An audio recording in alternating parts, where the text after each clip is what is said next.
One-pot camping meals are the best option when limited by budget, time, and space on the road. Whether you're looking for easy camping meals for family trips or the quickest camping stove recipes, we've got it all covered in this guide. We've mixed up our menu to include vegetarian camping recipes and some meaty campfire favorites to suit all your tastes and diets. First, we have one-pot chili mac. I really wish I'd eaten before reading this. Blending the best of both worlds, chili mac combines the smoky and spicy flavor of chili with the rich and creamy texture of mac and cheese. It's an all-American camping classic, and using this recipe, you can make it using just a single pot. Not only does this save you from having to drain the pasta water from a separate pot, but it also builds layer upon layer of flavor that really comes through in the finished product. All you need is a large pot with a lid and a camping stove. Start by dicing an onion and adding it to the pot with some oil over medium heat. Sauté for a few minutes until the onions are soft and translucent. Add the ground beef, tomato paste, and spices. Use your spatula to break up the beef.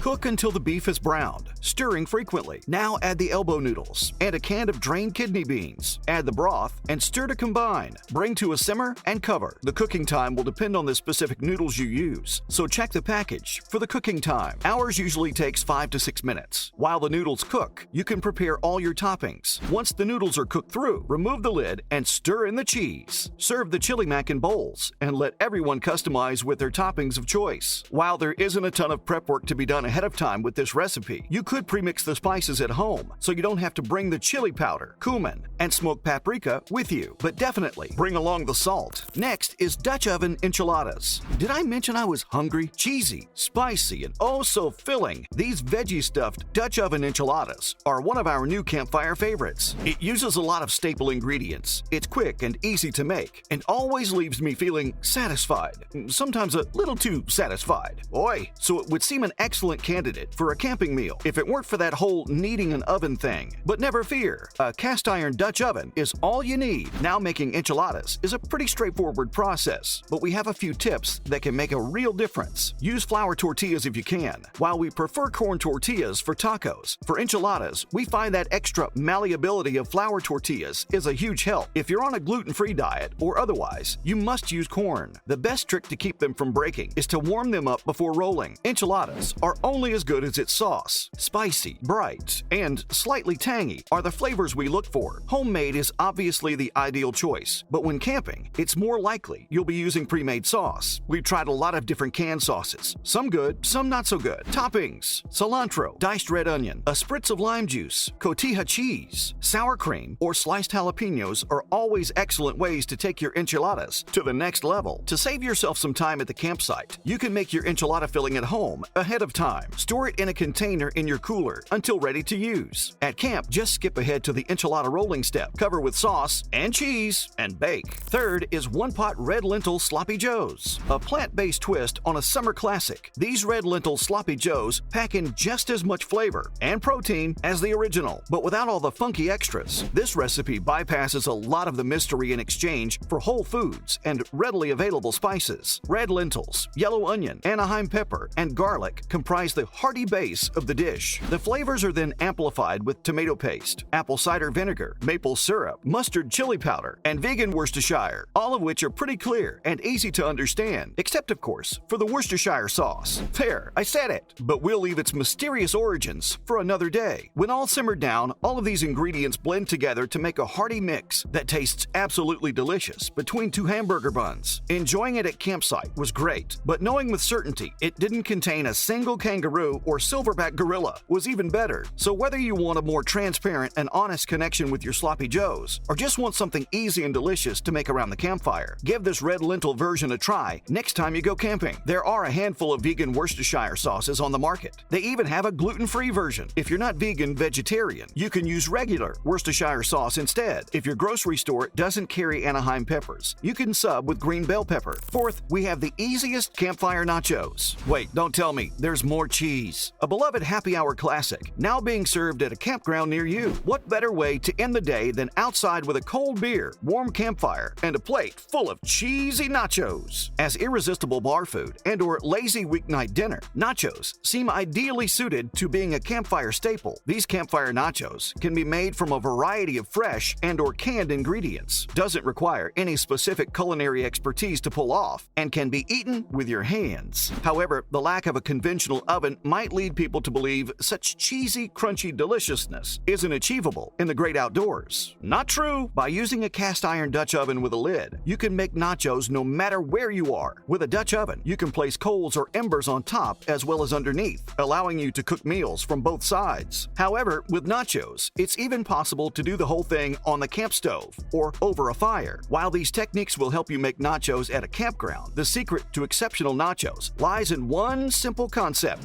layers. If you're going to eat nachos for dinner, an act which I fully endorse, by the way, then you have to build the meal properly from the ground up. Think of the chips as the bricks and the cheese and toppings as the mortar. One layer of chips followed by one layer of cheese and toppings. Then repeat. Keep stacking the layers like that until the pot is filled or you run out of supplies. And of course, every good house needs a roof, so make sure you give a double helping to the top layer. Place over heat, pour yourself a drink, and when you get back, you'll have a happy hour appetizer that's worthy of being called dinner. Cheese selection can be highly subjective, but we prefer a mix of sharp cheddar, Colby, and Monterey Jack blend. If you're using fresh ingredients like chilies, onions, or uncooked meat, you'll want to saute them first and make sure they're cooked thoroughly before building your nachos. Finally, we have one-pot beef stroganoff. Oh, I love beef stroganoff. Hearty strips of steak, browned mushrooms, filling egg noodles, and creamy sauce. This one-pot beef stroganoff has been specifically developed to be made at a campsite. All you need is a cast iron skillet to get started. Before you start, take a moment to quarter the mushrooms, dice the onion, and mince the garlic. Begin by warming your cast iron skillet over medium-high heat. While that's going, liberally salt your steak on both sides. Add a couple of tablespoons of cooking oil into the skillet. Then crank the heat all the way up to high. Once the oil starts to smoke, place the steak in the center of the skillet and don't touch it. Let it sear on one side for 3 to 4 minutes. Flip it and sear on the opposite side for another 3 to 4 minutes. Remove from the skillet, tint with aluminum foil, and let it rest on a cutting board. Meanwhile, reduce the heat down to medium and add your mushrooms and onions. If the pan feels a little dry, feel free to add some more oil. Toss occasionally with your tongs until mushrooms and onions start to pick up a nice brown color. Then add in minced garlic and knock that around until it becomes fragrant. Now add the beef broth. The liquid will instantly boil once it hits that hot skillet, which will deglaze the fond stuck to the bottom of the skillet and release a ton of great flavor. Add in the Worcestershire sauce, thyme, and egg noodles. Bring the broth to a simmer and stir the noodles frequently. As the noodles cook, they will absorb most of the liquid. Once the noodles are fully cooked, it's time to add in the sour cream. In a small container, put half of the sour cream and a few spoonsful of hot broth from the skillet. Mix thoroughly. This process tempers the sour cream so it doesn't curdle once it hits the hot liquid in the skillet. Add this mixed sour cream to the skillet and mix thoroughly. Then add the rest of the sour cream directly to the skillet. Uncover your steak, cutting against the grain. Slice into thin strips or medallions. Add the noodles, chop up some fresh parsley, and sprinkle on top to garnish. Oh, and